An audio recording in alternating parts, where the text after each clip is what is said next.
시장의 상승세를 보면은 실제 그 실물 경제가 뒷받침되지 못하고 또 유럽의 위기도 해결되지 않는 등 여러 불안 요소가 그 있는 상황에서 사실 많은 전문가들도 이해하고 있습니다. 실제로 과거에 이제 위기가 오면은 안전자산의 가격이 상승을 하고 또 반대로 위기가 사라지면 위험자산의 가격이 상승을 하곤 했는데 그 다음 그래프에서 보시는 바와 같이 요즘은 위기가 많이 있는 상황에도 불구하고 그 위험자산의 가격이 많이 상승을 하고 있습니다. 여기 보시는 바와 같이 주식 중에서도 특히 그 이머징 마켓 주가는 더 많이 올랐고요. 그 이제 두 번째 나와 있는 그리스 은행은 사실은 그리스 최대 은행인 그 내셔널 뱅크 오브 그리스라는 은행의 주가입니다. 그런데 그 요즘 그리스 상황이 디폴트냐 아니냐 오락가락하는 상황인 것을 보면은 그러한 상황에서 그리스 은행의 주가가 이렇게 오른 것을 보면은 최근의 주가는 많은 위험 요소를 조금 그 무시하고 오르는 그런 상황이 아닌가 하는 단적인 예라고 보여집니다. 그런데 여기서 이제 특이한 것은 안전자산으로 분류되는 금값도 사실은 최근 많이 오른 것을 보실 수가 있겠죠. 네.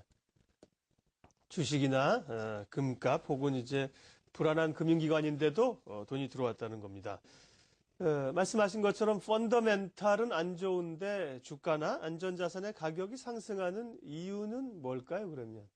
글로벌 유동성 그 자금 측면에서 보면은 주식 이외에는 별달리 다시 그 투자할 대안이 없다는 게 큰 원인이 아닌가 생각을 합니다.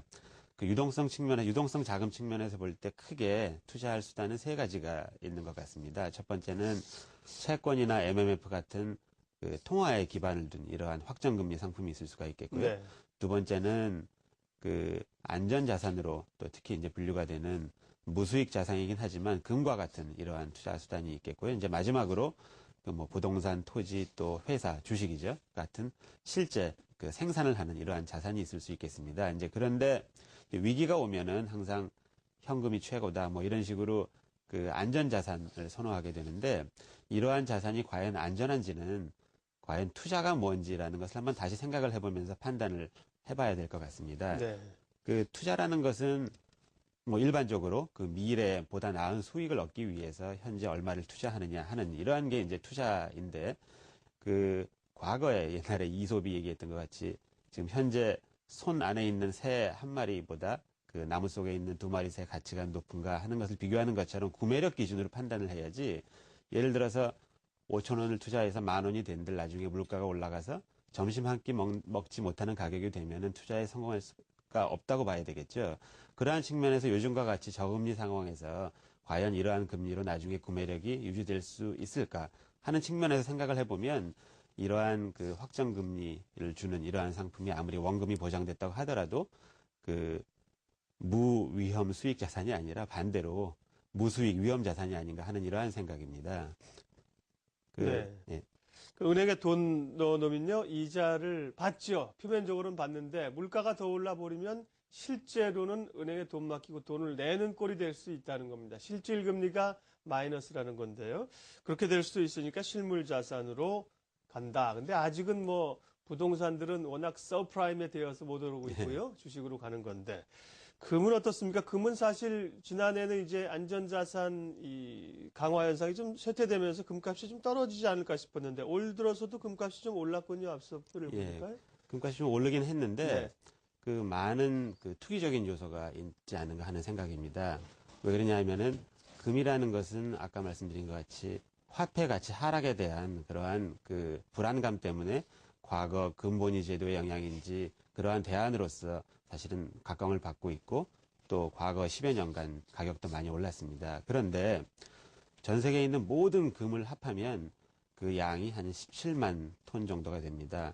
이게 어느 정도인지 감이 잘 안 오실 텐데 전 세계에 있는 모든 금을 다 녹여서 정육면체로 만들어 보면 한 면이 20.7m 정도밖에 그러니까 그 야구장 내야에 쏙 들어갈 그런 정도 사이즈밖에 되지가 않습니다. 그런데 현재 가격 온스당 1,700불 정도 가격으로 계산을 해보면 요 양의 금이 약 그 9조 달러 정도 우리나라 돈으로 하면은 1경원이 되는데 이런 엄청난 금액인데 실제 금이라는 것은 일부 산업용으로 사용되는 것과 또 귀금속으로서의 가치를 제외하면 실제 효용 가치는 없는 거죠.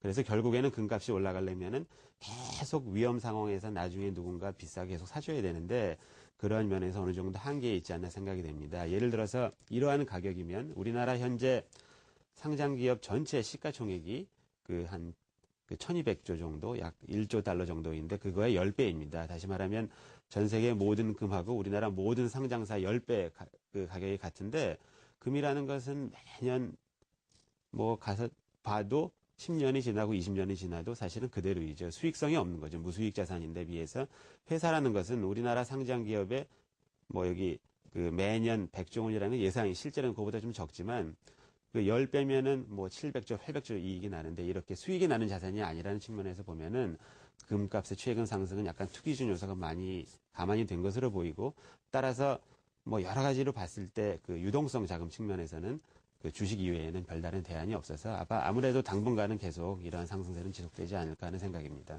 네, 금융권의 상품이나 금 얘기도 했습니다만은 오늘 전반적으로 이제 안전자산에서 위험자산으로의 그 자금 이동 현상 살펴봤습니다. 그렇다고 하면 이런 현상이 좀 더 이어질 수 있는 것인지 지금 주식에 투자하는 것이 맞다고 생각하시는 거죠? 그러면? 그러니까 네. 이어질 수는 있다고 생각을 네. 하는데 또 한 가지는 많은 위험이 아직도 있는 약간 네. 불안한 상승도 맞기 때문에 사실은 대형 악재가 한번 터지면은 또 분위기가 급 반전될 수 있는 가능성은 항상 있다고 생각을 합니다. 물론 계속 상승을 하다가 적당한 시점에 빠져나오면 된다고 생각을 할 수도 있겠지만 작년의 예를 봐도 실제로 실천에 옮기기는 굉장히 어렵습니다. 따라서 이러한 상황에서는 물론 원칙적인 얘기긴 하지만 특히 더 실제로 회사의 실적이 경기에 관계없이 좋아지는 회사의 주식을 사야 되는데 작년에도 보면은 1년간 실제로 주가가 좋았던 회사들은 다 실제로 실적이 좋아진 회사들이었습니다. 그런데 요즘 상황에서 그러한 분야가 어떤 분야인가를 한번 보면은 뭐 여러 분야가 있겠지만 대표적인 것이 스마트폰 모바일 관련된 IT 분야가 있을 수 있겠고 또 한 가지는 이제 얼마 전에 설 연휴 때도 우리나라에 많이 중국 사람들이 와서 싹쓸이 쇼핑을 하고 한 이런 예를 보더라도 중국 소비자들의 구매력은 계속 증가를 하고 있습니다. 따라서 우리나라 회사 중에서도 이제 이러한 중국 소비 관련돼서 많이 매출이 늘어날 수 있는 이러한 회사 중에서 선택을 하는 것도 하는 방법인데 제가 몇 가지 대표적인 회사들을 골라보았습니다. 이제 그런데 여기서 주의할 점은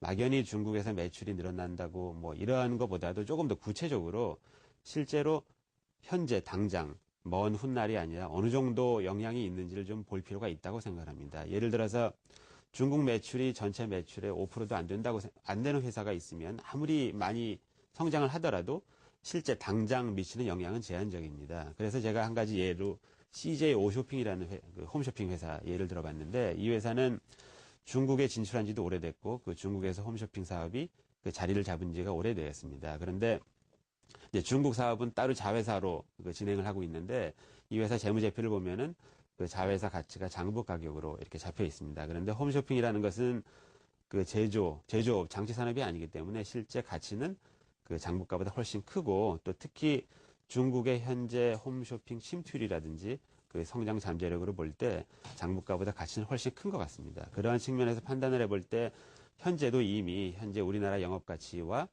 중국 사업의 가치가 거의 비슷한 수준이고 따라서 이미 실적에 많이 영향을 줄 수 있는 정도가 되어 있어서 이와 같이 당장 실적이 연결되어 있는 회사를 잘 선택하는 것이 좋은 방법이 아닌가 생각이 됩니다. 네, 세계적인 돈의 힘, 유동성 흐름에 따른 안전자산에서 위험자산으로의 자금 이동 어떻게 볼 것이며 어떻게 대응해야 될지 오늘 살펴봤습니다. 페트라 투자자문 용환석 대표님 함께했습니다. 고맙습니다.